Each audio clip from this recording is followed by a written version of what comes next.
As any current or past geometry student knows, the father of geometry was Euclid, a Greek mathematician who lived in Alexandria, Egypt around 300 BCE. Euclid is known as the author of a singularly influential work known as Elements. You think your math book is long? Euclid's Elements is 13 volumes full of just geometry. In Elements, Euclid structured and supplemented the work of many mathematicians that came before him, such as Pythagoras, Eudoxus, Hippocrates, and others.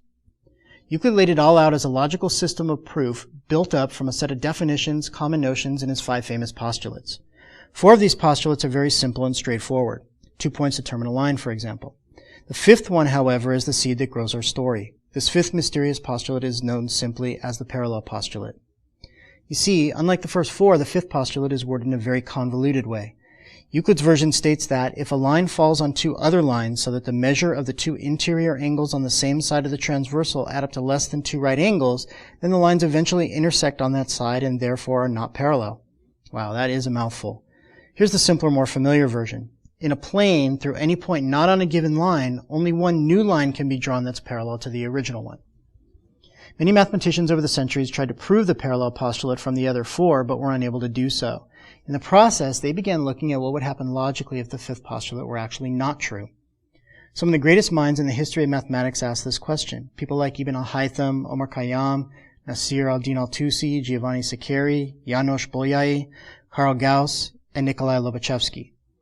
They all experimented with negating the parallel postulate, only to discover that this gave rise to entire alternative geometries.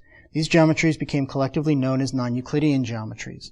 While we'll leave the details of these different geometries for another lesson, the main difference depends on the curvature of the surface upon which the lines are constructed. It turns out that Euclid did not tell us the entire story in Elements. He merely described one possible way to look at the universe. It all depends on the context of what you're looking at. Flat surfaces behave one way, while both positively and negatively curved surfaces display very different characteristics.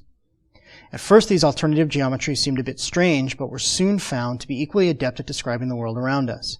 Navigating our planet requires elliptical geometry, while much of the art of M.C. Escher displays hyperbolic geometry. Albert Einstein used non-Euclidean geometry as well to describe the way that space-time becomes warped in the presence of matter as part of his general theory of relativity. The big mystery here is whether or not Euclid had any inkling of the existence of these different geometries when he wrote his mysterious postulate. We may never know the answer to this question, but it seems hard to believe that he had no idea whatsoever of their nature, being the great intellect that he was and understanding the field as thoroughly as he did. Maybe he did know and intentionally wrote the parallel postulate in such a way as to lead curious minds after him to flesh out the details.